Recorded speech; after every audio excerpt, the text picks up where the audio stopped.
सत्यराम दादू दयाल जी महाराज निष्कामी पतिव्रत साधकों के बारे में निर्देश दे रहे हैं एक तरह से कि निष्कामी पतिव्रत साधक को क्या करना चाहिए।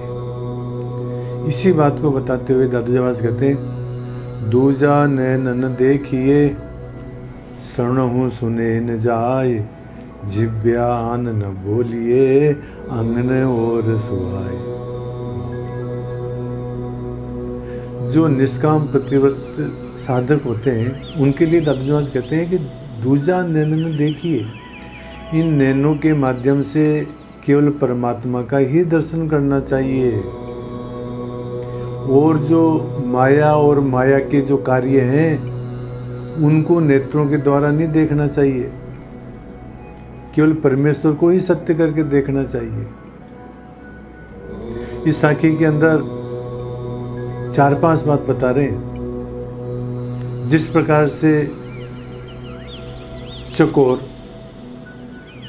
चंद्रमा को ही देखता है,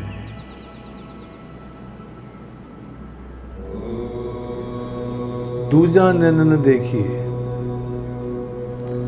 और श्रवणों सुने न जाए, कानों के माध्यम से केवल परमात्मा के गुण, परमात्मा की कथा, परमात्मा की वार्ता, परमात्मा का सत्संग ही सुनना चाहिए। जिस प्रकार से हरिण केवल भैरवे राग ही सुनता है और कोई नहीं सुनता है, इसी प्रकार से साधक को परमात्मा के गुण ही सुनने चाहिए। जिव्यान न बोलिए, पपिया पीव पीव पीव करता रहता है, इस प्रकार से साधक को निरंतर परमात्मा की ही पुकार करते रहना चाहिए। अंग और सुहाए, मछली है उसको केवल पानी ही अच्छा लगता है, पानी में से निकाल करके यदि उसको दूध में, छाछ में, घी में डालते तो वो मर जाए महाराज। इसी प्रकार से परमात्मा के जो साधक हैं उनको सद्गुरु और परमात्मा का ही संग अच्छा लगना चाहिए और कोई अंग अच्छा नहीं लगना चाहिए। इस प्रकार से इस साखी के अंदर जिस प्रकार से चातक पक्षी एक चंद्रमा को ही देखता है, हरिण केवल भैरवे राग को ही सुनता है, पपिया केवल पी पी भी पुकारता है और मछली जिस प्रकार से केवल पानी को ही अंगीकार करती है, इसी प्रकार से साधक को अपने नैनों के द्वारा परमात्मा के दर्शन करने चाहिए, कानों के द्वारा परमात्मा के गुण सुनना चाहिए, जिह्वा के द्वारा परमात्मा के गुणानुवाद करने चाहिए और सद्गुरु और परमात्मा का ही संग करना चाहिए। ये बात दादू जी महाराज इस साखी में पतिव्रत साधकों के लिए कहते हैं। सुंदरदास जी महाराज भी कहते हैं इस मामले में कि पूर्ण काम सदा सुख धाम, निरंजन राम सिरजन हारो, सेवक हो रहो सबको नित, कीट ही कुंजर देत आहारो, भंजन दुख दरिद्र निवारण, चिंत करे पुनि सांझ सवारो, ऐसे प्रभु तज्ञान उपासत, सुंदर व तिनको मुख कारो। सुंदरदास महाराज कहते पूर्ण काम सदा सुख धाम, वो परमात्मा कैसा है, संपूर्ण कामनाओं की पूर्ति करने वाला है, वो सुख के धाम है। निरंजन राम सृजनारो, वो कौन है, निरंजन राम है और सृजन सृष्टि करता है। सेवक हो रहे हो सबको, वो सबका सेवक होकर के रह रहे हैं महाराज। कीट ही कुंजर देता हारो, कीड़े को, चींटी को, हाथी तक, चींटी से हाथी तक सभी जीवों को जो है वो आहार देता है महाराज। भंजन दुख दरिद्र निवारण, वो दुखों को निवारण करने वाला है, दरिद्रता को दूर करने वाला है।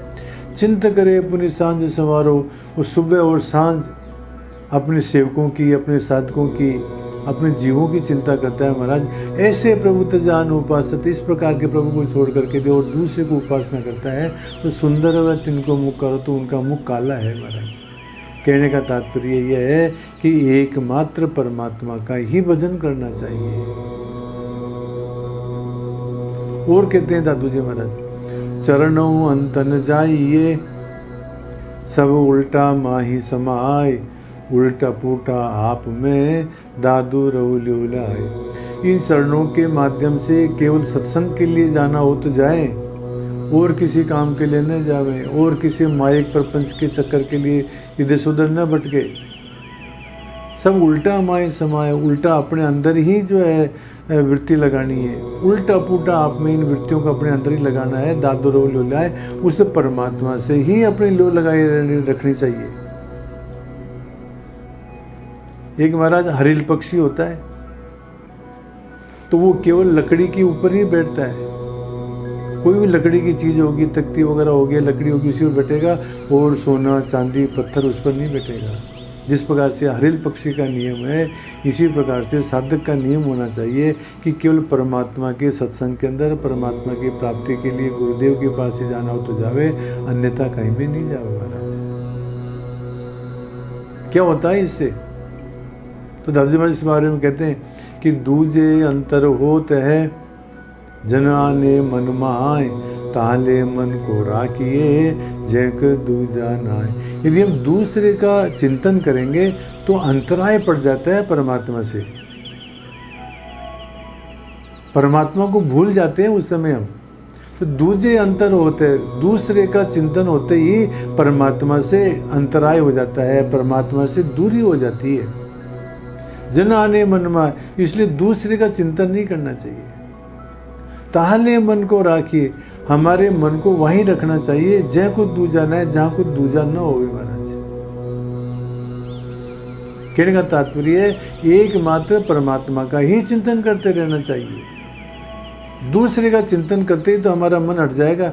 गीता के अंदर कहा है, ध्याय तो विषयान पुंस संगस्ते सुपजायते, संगा संजायते कामे, कामात क्रोधो भी जायते, क्रोधात भवति सम्मोह, सम्मोहात स्मृति विभ्रम, स्मृति भ्रंशात बुद्धि नाशो, और बुद्धि नाशात प्रणश्यति। यदि महाराज यदि हम दूसरे का चिंतन करेंगे तो देखो क्या पोजीशन होती है। ध्याय तो विषयान पुंस है, यदि हम विषयों का यदि ध्यान करेंगे तो संगस्ते सुप जायते, तो उसमें आसक्ति हो जाएगी। और संगा संजायते काम है, संग से बाद में इच्छा की उत्पत्ति होगी। कामात क्रोधो भी जायते, फिर काम की पूर्ति नहीं हुई तो बाद में क्रोध उत्पन्न होगा। क्रोधात भवति सम्मोह है, क्रोध से सम्मोह आता है, सम्मोहात स्मृति विभ्रम है, सम्मोह से स्मृति विभ्रम हो जाता है, और स्मृति विभ्रंशात प्रणश्यति। इस प्रकार से विषयों का चिंतन करने से आदमी पतन की ओर जाता है। इसलिए दादू जी महाराज कहते हैं कि दूजे अंतर होते, दूसरे का चिंतन करते ही हमारे अंदर मतलब अंतराय हो जाता है, परमात्मा से दूरी हो जाती है। जन आने मन माए, इसलिए दूसरे का चिंतन न करो। ताहले मन को राखे जग दूजा ना, उसी को अपने मन में रखो जहाँ कोई दूजा ना आ पावे। परमात्मा के अंदर ही अपने मन को रखो। महाराज जमदग्नि ऋषि की पत्नी थी रेणुका, उसके अंदर ये पतिव्रता स्थिति थी। उसके अंदर ये विशेषता थी कि वो कच्चे मिट्टी का घड़ा बनाती और उसके अंदर पानी भर करके लेके आती। वो एक बार क्या हुआ महाराज कि वो नदी के ऊपर पानी भरने के लिए गई थी, तो वहाँ एक यक्ष और एक यक्षनी सुरत क्रीड़ा कर रहे थे। तो उनके क्रीड़ा करते करते उस यक्षनी का एक बाल या यक्ष का एक बाल पानी के अंदर आ गया बहता हुआ।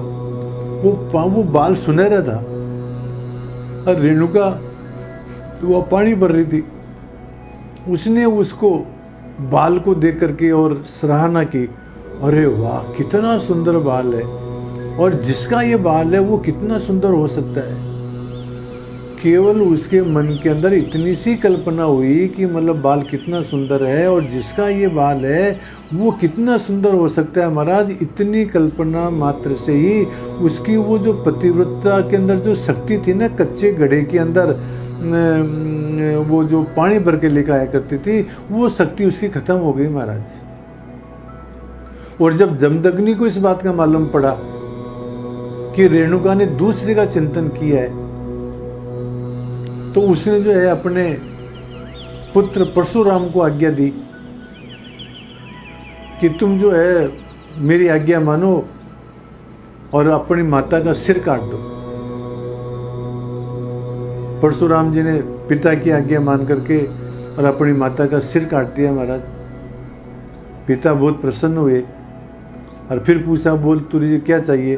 तो उसने कहा कि महाराज मेरी माता को जीवित कर दो। चलो अस्तु, कहने का तात्पर्य यह है कि रेणुका ने तो केवल बाल की ही सराहना की थी, बाल की ही प्रशंसा की थी, उसी से उसके पतिव्रत के अंदर खोट लग गया। इसलिए दादू जी महाराज कहते हैं कि जो पतिव्रत जो साधक हैं उनको दूसरे का चिंतन नहीं करना चाहिए। इसलिए दादू जी महाराज आज की साखी के अंदर कहते हैं कि दूसरे को जो है नैनों के माध्यम से दूसरे को देखना नहीं चाहिए, श्रवणों के माध्यम से दूसरी कथा नहीं सुननी चाहिए, जिह्वा के माध्यम से दूसरे का कथन नहीं करना चाहिए, किसी का संग नहीं करना चाहिए, पैरों के द्वारा कहीं पर जाना नहीं चाहिए, मन के अंदर किसी का चिंतन नहीं होना चाहिए महाराज।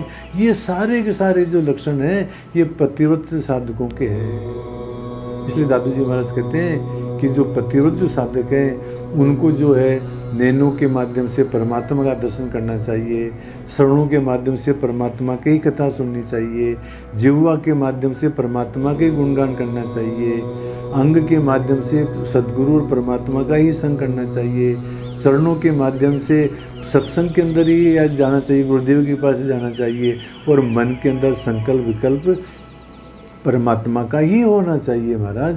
ये बात दादू जी महाराज इन साखियों के अंदर कहते हैं।